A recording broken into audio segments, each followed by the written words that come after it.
All right, so we are here back at Wishtree. Yesterday we read to about chapter 9, and we started talking about Samar and how all the animals love Samar, and she lives in that little blue house that Red provides shade for. So chapter 9. I was pleased to see Samar's family join the neighborhood. It had been a long while since we'd had any newcomers, but I knew that with time they would put down roots, just like so many other families from so many other places. I know a thing or two about roots. One night, not long ago, Samar came out to visit. It was 2 a.m, late even for her. She had been crying. Her cheeks were damp. She leaned against me, and her tears were like hot rain. In her hand was a small piece of cloth, pink with little dots. Something was written on it.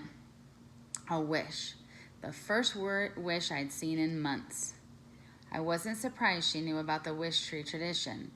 I'm kind of a local celebrity. Samar reached up, gently pulled down my lowest branch, and tied the fabric in a loose knot. I wish, she whispered, for a friend. She glanced over at the greenhouse. Behind an upstairs curtain, a shadow moved. And with that, Samar vanished back into the little blue house. Chapter 10. When you stand still for over 2 centuries, if you're not sure what a century is, that is 100 years. For over 200 centuries, while the world whirls past, things happen. Mostly, by far and away, good things have been my lot in life. That's a hard sentence for me, sorry. My leaves have cooled picnickers and proposers. Beneath my bows, vows have been made, hearts mended, nappers have napped, dreamers have dreamed. I've watched ascents attempted, listened to stories spun, and the laughter, always and forever laughter. But sometimes things happen that aren't so good. When they occur, I've learned that there's not much you can do except stand tall and reach deep. I have, for example, been hacked at, carved into, used for target practice. I have been underwatered, over-pruned, fertilized, and fussed over, ignored and neglected. I have been struck by lightning, battered by sleet. I have been threatened with axes, chainsaws, diseases, and insects. I have tolerated the sharp claws of squirrels and the nagging pokes of woodpeckers. I have been climbed by cats and marked by dogs. I have my aches and pains like everyone. Last year, I had a mite infestation that drove me nuts. Leaf blister, sooty mold, oak wilt, leaf scorch, been there, done that. Still, trees are luckier than people in one way. Only 1% of a fully grown tree is actually alive at any one time. Most of me is made of wood cells that are no longer living. In many ways, that makes me tougher than you.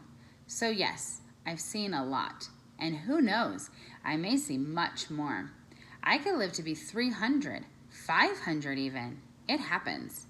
Red oaks lead long lives, longer than our daintier friends, black willows, persimmons, apples, and redbuds. And yet, a few days after Samar's tearful wish, something happened that made me wonder if I'd finally witnessed too much.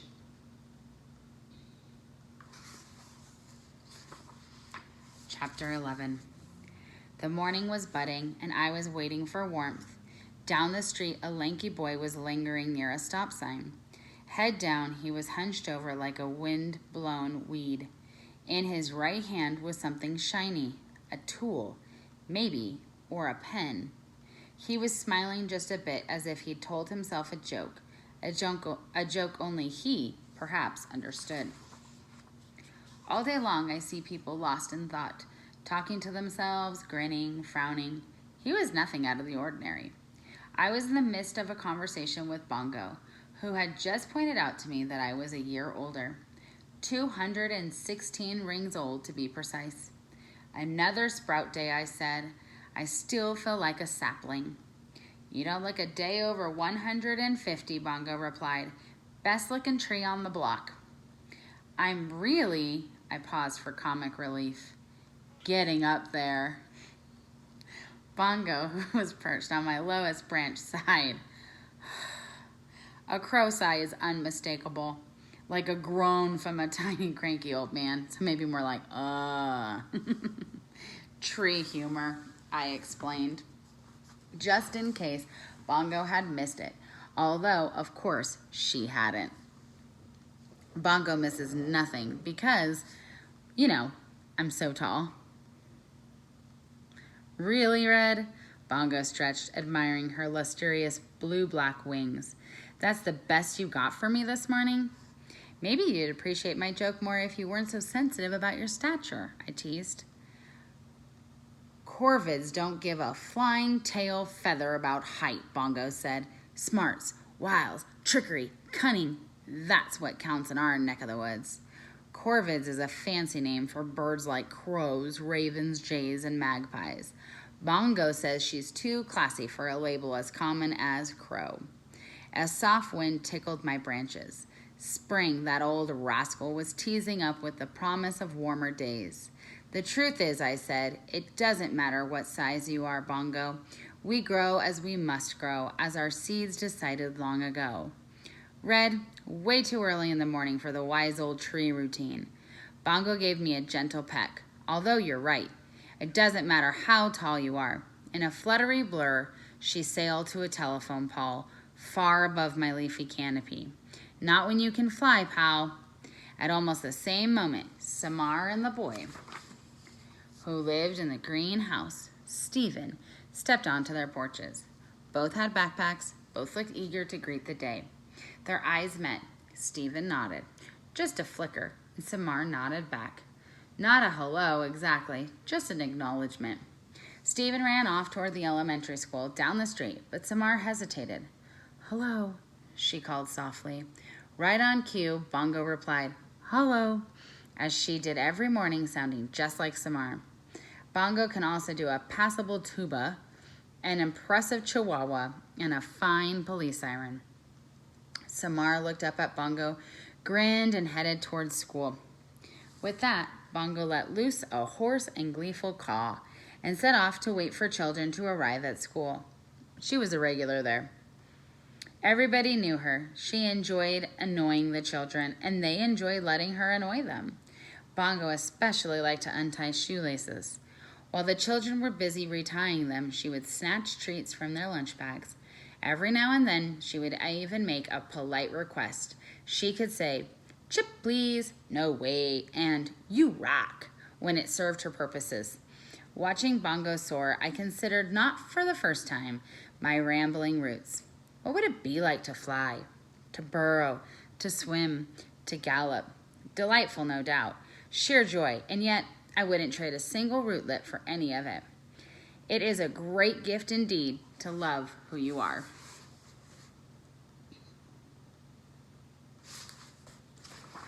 Chapter 12. By this time, the lanky boy had walked past me, swiveled, and returned. Glancing over his shoulder, he stepped onto the brown lawn and blanketed my roots. The air changed, quivering the way it will when people are near, with chemicals, with pulsing heat, with humanness. And then it happened.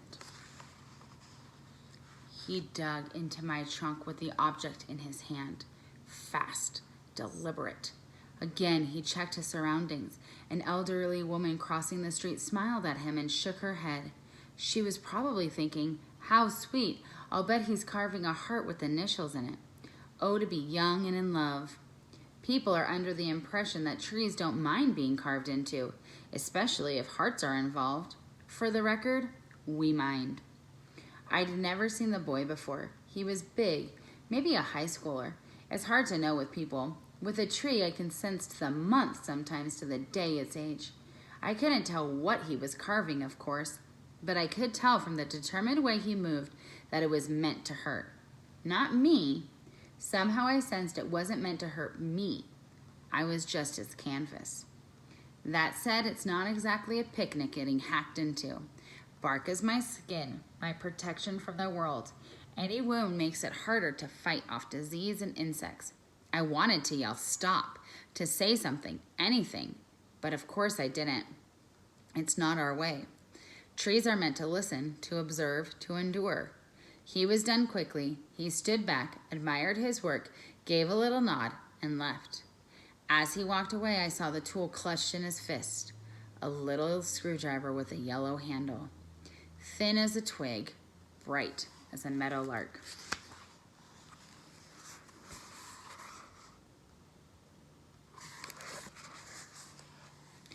Bongo was the first to see what had happened to me. She landed at the base of my trunk, head cocked, dropping the potato chip in her beak. She cried, "I leave you alone for a few minutes and look what happens. What on earth?" It seems someone mistook me for a pumpkin, I said. When she didn't smile, I added, "Because, I was carved." For the millionth time, Red, explaining doesn't make things any funnier. Bongo flew to my lowest scaffold branch, one of my big primary limbs. She examined my injury. "Does it hurt?" "Not the way an injury might hurt you. Trees are different that way." "I gotta do something," Bongo said. "There's nothing to be done. You've got a major boo-boo. I want to help. You're the wise old tree. Tell me what to do." "Really, Bongo, time heals all wounds." Bongo hates it when I philosophize. She rolled her eyes. At least I think she did. It's hard to tell with crows. Their eyes are like morning blackberries, dark and dewy. "I just hope my bark isn't ruined," I said. "That's my favorite side." "It's not ruined, just decorated, like those tattoos people get." Bongo nudged me with her beak. "Show me who did this. I'll get him. I'll squawk at his window in the middle of the night. I'll dive bomb him and yank out some hair." She flapped her wings. "No, better yet, I'll make a deposit on his head. I'll make a deposit on his head every day for a year." A deposit is when a bird might poop from the sky. Yuck. I didn't ask what kind of deposit. I was quite sure I knew. "Bongo, dear," I said, "that won't be necessary." Bongo shifted from foot to foot, something she did when she was working out a problem. She said, "it's almost time for wishing day. Maybe this is some kind of wish, just a poorly delivered one." "Another wishing day," I repeated. It seemed like we had just had one. Had a whole year already come and gone? Days have a way of slipping past like raindrops in a river. "One more round," Bongo said, "of greedy people bugging you with their needs. One more round of hopeful people wishing for better things," I corrected. Wishing day was always a bit hard on me and on my residents. Usually the animals and birds stayed away that day to avoid curious hands and endless photographs. But it was just one day. I understood its history and my role in it. I knew people were full of longings, a mother tugging a toddler along the sidewalk, froze in my place when she saw my trunk. "Mommy, what does that say?" asked her little girl, who was clutching a stuffed toy dog by its bedraggled tail. The mother didn't answer. "Mommy?" They crossed the lawn. The mother stepped close to me. "It says leave," she finally said. "Like trees have leaves?"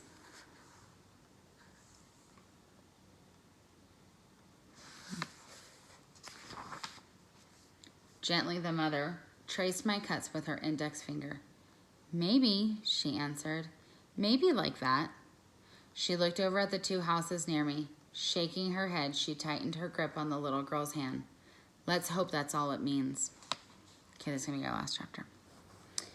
Those houses. My houses. One painted blue, one painted green. One with a black door, one with a brown door. One with a yellow mailbox, one with a red mailbox. For well over a century, I'd stared at them. Prim and proper. Same small size, same boxy shape, same pitched roofs, and squat brick chimneys. Architectural siblings. Long before they were a glimmer in some builder's eye, I was here, right in the middle of things. If my roots stretched past the property line that separated them, Well, that's never been my concern. Roots can be unruly. Mine explored the earth below both houses, pirouetted around the plumbing, anchored their foundations. I spread my shade fairly. I dropped my leaves evenly. I bombed their roofs with acorns in equal number. I did not play favorites. Over the years, many families had called those houses home. Babies and teenagers, grandparents and great-grandparents. They spoke Chinese and Spanish, Yoruba and English and French Creole. They ate tamales and pani puri, dim sum and fufu, and grilled cheese sandwiches. Different languages, different food, different customs. That's our neighborhood, wild and tangled and colorful, like the best kind of garden. A few months ago, a new family, Samar's family, rented the blue house. They were from a distant country. They were unfamiliar. Their words held new music. Just another transplant in our messy garden. It seemed, except that this time something changed. The air was uneasy. The parents in the greenhouse refused to welcome the new family. There were polite nods between the adults at first, but then even those vanished. Other things happened. Someone threw raw eggs at the blue house. One afternoon, a car passed by filled with angry men yelling angry things. Things like, "Muslims, get out!" Sometimes Samar would walk home trailed by children taunting her. I love people dearly, and yet 216 rings, and I still haven't figured them out. Our neighborhood had welcomed many families from far away. What was different this time? The headscarf Samar's mother wore, or was it something else? As all this unfolded, busybody that I am, I kept tabs, eavesdropped, observed. I never interfered, though. Trees are impartial observers. We are the strong and silent type. Besides, what could I possibly do? I had limbs, but they could merely sway. I had a trunk, but it was rooted to the earth. I had a voice, but it could not be used. My resources were limited. So too, as it turned out, was my patience. I like that Red is a character who believes in like equality, right? He doesn't understand, and it gets really confusing for him why Samar's family isn't being treated nicely like other families have. And it really bothers him. And I see so many of my friends at Minden Elementary doing the same thing. You guys get bothered when one of your friends gets mistreated, or when someone's not doing something that you think is kind or fair or just. And it always makes me so proud when you take a stance and say, that's not cool, don't do that. And we can tell in this book that Red is kind of starting to feel a little irritated. In this whole book, he's been pretty calm and relaxed. And now we can tell that he's getting a little bit of a character change because he's getting a little bit frustrated. So I'm really excited to see what Red does next, because it's really hard sometimes to live with a lot of frustration. So tune in tomorrow. I will read some more of our book. And again, if you're watching, come find me. I'll talk to you guys soon. See you tomorrow. Bye.